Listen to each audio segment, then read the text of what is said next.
2 ദിവസത്തെ ഹോളിഡേ കിട്ടിയപ്പോൾ അമ്മയും ആശ്വിനെയും വിളിച്ചുകൊണ്ട് തഞ്ചാവൂർ പോകാമെന്ന് പ്ലാൻ ഇട്ടു.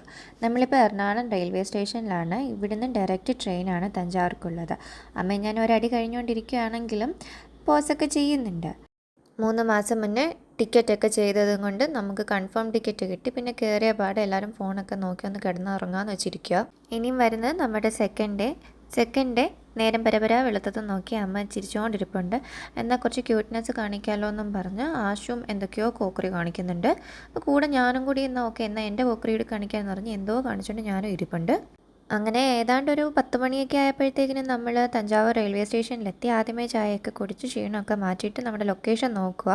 അപ്പോൾ ലൊക്കേഷൻ നോക്കിയപ്പോൾ ഇവിടുന്ന് ഒരു 4 കിലോമീറ്റർ ആയിരുന്നു കാണിച്ചത്. റെയിൽവേ സ്റ്റേഷനിൽ തന്നെ നമുക്ക് ഇഷ്ടംപോലെ ഓട്ടോ കിട്ടും, ഷെയർ ഓട്ടോയും കിട്ടും. പക്ഷേ ഞങ്ങളും 3 പേരും കൂടി അല്ലാണ്ട് നോർമൽ ഓട്ടോ എടുത്ത് എന്നിട്ട് പെട്ടിയും കിടക്കയെല്ലാം അതിൽ പറക്കി വെച്ചിട്ട് നമ്മൾ ഹോട്ടലിലേക്ക് പോയിക്കൊണ്ടിരിക്കുക. പക്ഷേ ഹോട്ടലിൽ ചെന്നപ്പോൾ അവർ പറഞ്ഞു ഇനി ഒരു 2 മണിക്കൂറും കൂടി വെയിറ്റ് ചെയ്യണം, നമ്മുടെ പെട്ടിയും സാധനങ്ങളൊക്കെ അവിടെ വെച്ചിട്ട് പുറത്തെവിടെയെങ്കിലും വായി നോക്കിയിട്ട് വരാൻ പറഞ്ഞു. അപ്പോൾ അതിൻ്റെ സന്തോഷത്തിൽ ഞങ്ങൾ ഒന്ന് ബ്യൂട്ടീഷ്യൻ ചെയ്യാമെന്ന് വെച്ച് അതിൻ്റെ തൊട്ട് മുകളിൽ തന്നെ നമ്മുടെ നാച്ചുറൽസിൻ്റെ കട ഉണ്ടായിരുന്നു. അപ്പോൾ അവിടെ പോയി ചെറുതായിട്ടൊന്ന് ബ്യൂട്ടീഷ്യൻ ചെയ്തു. പിന്നെ എൻ്റെ കീറിയ പാൻറ്റ് കണ്ടിട്ട് അമ്മയ്ക്ക് ഇഷ്ടപ്പെടാത്തതും കൊണ്ട് അമ്മ അത് അടച്ച് വെക്ക്, തുന്നി വെക്കെന്നൊക്കെ പറഞ്ഞ് പിന്നെ അടുത്തൊരു വഴക്കൂടി ഉണ്ടായിക്കൊണ്ടിരിക്കുക. പിന്നെ ഒരു 2 hours റൂമിൽ കിടന്നുറങ്ങിയിട്ട് 2 സുന്ദരിമണികളെയും വിളിച്ചുകൊണ്ട് കുംഭകോണത്തേക്ക് പോകാനുള്ള ബസ് വിളിക്കാൻ വേണ്ടി നമ്മൾ പോയേക്കുക. പിന്നെ നമ്മളിപ്പം എത്തിയിരിക്കുന്നത് കുംഭകോണത്താണ്. അപ്പോൾ ഇവിടെ നമുക്ക് വീഡിയോസ് ഫോട്ടോസ് എല്ലാം അലൗഡാണ്. തഞ്ചാവൂർ മെയിൻ ക്ഷേത്രത്തെക്കാട്ടിൽ നോക്കുകയാണെങ്കിൽ കുറച്ചുകൂടി പീസ്ഫുള്ളാണ്. ഒത്തിരി റഷും കാര്യങ്ങളും ക്രൗഡും ഒന്നുമില്ല. നമുക്ക് ഓടി നടന്നും വീഡിയോസ് എടുക്കുകയോ അതിൻ്റെ ഉള്ളിൽ കയറി പ്രാർത്ഥിക്കുകയോ എന്ത് വേണമെങ്കിലും നമുക്കിവിടെ അത്യാവശ്യം ചെയ്യാം. അപ്പോൾ ഞാനാണെങ്കിലും കുറച്ച് റീലെടുക്കാം, അമ്മ മോളെ അങ്ങോട്ട് കയറിപ്പോയി ഇങ്ങോട്ട് കയറിപ്പോ എന്നൊക്കെ പറയുന്നുണ്ട്. അപ്പോൾ അതിന് അമ്മയായിട്ട് അടി ഉണ്ടാക്കി ഞാൻ ആശുവിൻ്റെ ഫോൺ കൊടുത്തിട്ട് എടി അങ്ങനെ ഒരു ഫോൺ ഇട്ട് എടുക്കുക, ഇങ്ങനെ ഫോട്ടോ എടുക്കുക എന്നൊക്കെ പറഞ്ഞ് എല്ലാം എടുത്തിട്ടുണ്ടെങ്കിലും പക്ഷെ നമ്മൾ റീലൊന്നും അപ്ലോഡ് ചെയ്തിട്ടില്ല.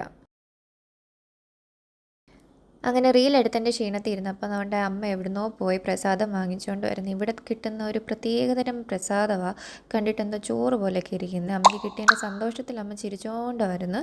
എന്നിട്ട് ആശു ഓടിപ്പോയി. എല്ലാവരും വിശന്നിരിക്കുമായിരുന്നു എന്നാണ് എനിക്ക് തോന്നുന്നത്. കഴിച്ചായിരുന്നു, ബട്ട് സ്റ്റിൽ എന്തൊക്കെയോ ഒരു വിശപ്പ്. എന്നിട്ട് ആദ്യമേ ആശു അമ്മേനെ കയറിയിരുന്നിട്ട് 2 പേരും കൂടി കഴിക്കാൻ തുടങ്ങി. അപ്പോൾ ഞാനും പയ്യെ കൈയിട്ട് വാരി എന്നിട്ട് എന്തെങ്കിലും ഒരു വീഡിയോ എടുക്കണമല്ലോ എന്ന് ഓർത്ത് ഞാൻ ഇച്ചിരി എടുത്തിട്ട് ഞാൻ ആശുവിനും ആദ്യം കൊടുത്തു, അവളും കഴിച്ചു. പിന്നെ കുറച്ച് ഒരു ഷോ എടുക്കാൻ വേണ്ടി അമ്മയ്ക്കും കൊടുത്തല്ലേ. അമ്മ പറയാം അമ്മയോട് എനിക്ക് എന്തോ ദേഷ്യമാണ്, അമ്മയ്ക്കും കൊടുത്തു. അമ്മയ്ക്ക് അന്നേരം മനസ്സിലായി അടവാന്ന്. എന്നിട്ട് ഞാൻ ഇതിൻ്റെയൊക്കെ ഒരു കുറച്ച് വീഡിയോസും കൂടി എടുത്തു. എന്തെങ്കിലും വന്നേ ഇല്ലയോ വീട്ടിൽ, അമ്മമ്മയൊക്കെ കൊണ്ടുവന്ന് കാണിക്കാമല്ലോ എന്നും കരുതി. ഇവിടെ വന്നപ്പോൾ തൊട്ട് ഞാൻ തപ്പി നടന്നൊരു സംഭവമാണിത്. ഞാനിത് കുറേ വേറെ ഇതാണെന്നും പറഞ്ഞ് കുറേ സ്ഥലത്ത് എന്തില്ല കൈയൊക്കെ വെച്ച് പക്ഷേ എനിക്കൊന്നും കിട്ടിയില്ല. ഞാൻ പറയുന്നതാണ് അമ്മ ആശുവും വിശ്വസിക്കുക, അപ്പോൾ അവരും വിശ്വസിച്ച് കറക്റ്റാണ്. പിന്നെ ഇത് കണ്ടത് ഞാൻ ഇങ്ങനെ കൈയൊക്കെ വെച്ച് മറയ്ക്കുന്നത് കണ്ടപ്പോൾ അവിടുത്തെ ഒരു അങ്കിൾ വന്നിട്ട് പറഞ്ഞു മോളെ അത് അവിടെ അല്ല ഇപ്പുറത്താന്ന് പറഞ്ഞ്. എന്നിട്ട് ഞാൻ കാണിച്ചത് ഇത് സംഭവം എന്താണെന്ന് വെച്ചാൽ ഇതിലെ ഏതോ ഒരു സൈഡ് വെച്ച് മറയ്ക്കുമ്പോൾ പശുവും ഒരു സൈഡ് വെച്ച് മറയ്ക്കുമ്പോൾ നമുക്ക് ആനയും കാണും. പക്ഷേ എനിക്ക് പ്രത്യേകിച്ച് ഒന്നും തോന്നിയൊന്നുമില്ല. എന്നാലും ഞാൻ മറച്ച് വെച്ച് നിങ്ങൾക്ക് എന്തെങ്കിലും തോന്നുന്നുണ്ടെങ്കിൽ അത് പറഞ്ഞോ. തൊഴുതിട്ട് ഇറങ്ങിയിട്ട് നമ്മൾ ഈ സപ്തസ്വരങ്ങൾ കേൾക്കുന്ന പടിയാണ്. പക്ഷേ ഇപ്പോൾ ഇത് പൂട്ടിയിട്ടേക്ക് നമുക്കിന്ന് കൊട്ടാനൊന്നും പറ്റത്തില്ല. പിന്നെ ആശുൻ എന്തോ രഹസ്യം പറയണം, ആഗ്രഹം പറയണം എന്നൊക്കെ പറഞ്ഞ് ചെന്ന് ചെവിയിൽ എന്തൊക്കെയോ പറയുന്നുണ്ട്. നമുക്ക് ആഗ്രഹമൊന്നുമില്ലാത്തതുകൊണ്ട് നമ്മളൊന്നും പറഞ്ഞൊന്നുമില്ല. പിന്നെ ഇവിടുന്ന് നമ്മൾ ഇറങ്ങിയിട്ട് സാരി വാങ്ങിക്കാൻ പോയി. ഇത് ആക്ച്വലി നമ്മുടെ പ്ലാനിലുള്ളതല്ലായിരുന്നു. അപ്പോൾ അവിടെ ഒരു അങ്കിള് പുറകെ നടന്ന് വന്ന് കാണുമെന്ന് പറഞ്ഞിട്ട് കാണാൻ പോയതാണ്. പക്ഷേ ആക്ച്വലി നല്ല സ്ഥലം, നല്ല ക്വാളിറ്റിയും കാര്യങ്ങളൊക്കെ ഉണ്ട്. ഈ ചേച്ചിമാരിങ്ങനെ പറഞ്ഞു തരും ഈ സാധനങ്ങൾ ഇങ്ങനെ എടുക്കണ്ടേ, അങ്ങനെയാണ് ചെയ്യേണ്ടതെന്നൊക്കെ ഉള്ളത്. പിന്നെ ഈ ചേച്ചിയാണ് മെയിനായിട്ട് ഇതെല്ലാം പറഞ്ഞു തന്നത്. പിന്നെ നമ്മൾ നോക്കി എന്നാൽ ശരി ഇവിടെ വരെ വന്നില്ലയോ എന്നായിരുന്നു. 3-4 സാരിയൊക്കെ നോക്കാമെന്ന് വെച്ചു. ഇതിലാകെ സാരി ഉടുക്കുന്നത് ഞാൻ മാത്രമേ. ഇവർ 2 പേരും എപ്പോഴും അങ്ങനെ സാരി ഉടുക്കുന്ന ടൈപ്പല്ല. പക്ഷേ ഇരുന്നിട്ട് സാരിയൊക്കെ നോക്കുന്നുണ്ട് വലിയ പുള്ളികളാണെന്നൊക്കെ തോന്നും. ഞാൻ ചേച്ചി കുറേ സാരികൾ എടുത്ത് കാണിച്ചു. ഇനി പല മോഡലുണ്ട്, പട്ടുസാരി ഉണ്ട്, നമുക്ക് ഇനി കല്യാണ സാരിക്കൊക്കെ 5000 രൂപ തൊട്ടാണ് തുടങ്ങുന്നതെന്ന് പറഞ്ഞു. ആദ്യമേ എനിക്കൊരു സാരി കണ്ടു, ഇഷ്ടപ്പെട്ടു. ഞാൻ അതെടുത്തിട്ട് ഓക്കെ എനിക്കിത് മതിയെന്നും പറഞ്ഞ് ഞാൻ സെലക്ട് ചെയ്ത് മാറിയിരുന്നു. പിന്നെ നമ്മൾ അവിടെ നിന്ന് ഒരു 5-6 സാരി എടുത്തു. സാരിയൊക്കെ എടുത്തിട്ട് നമ്മൾ അവർക്ക് ടാറ്റയും ബൈ ബൈ ഒക്കെ പറഞ്ഞിട്ട് അവിടുത്തെ ഷുട്ടുമണി അവിടെ കെട്ടിയിട്ടിട്ടുണ്ടായിരുന്നു. ഷുട്ടുമണിയും കണ്ടിട്ട് നമ്മൾ അവിടുന്ന് ഇറങ്ങി അടുത്ത ബസ് വിളിച്ചിട്ട് വേണം ഇനി നമുക്ക് തഞ്ചാവൂരെത്താൻ.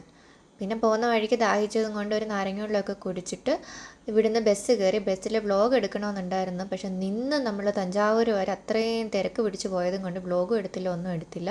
അപ്പം പാർട്ട് 2 നമുക്ക് തഞ്ചാവൂർ എന്തൊക്കെ കണ്ടെന്നുള്ളത് പറയാം.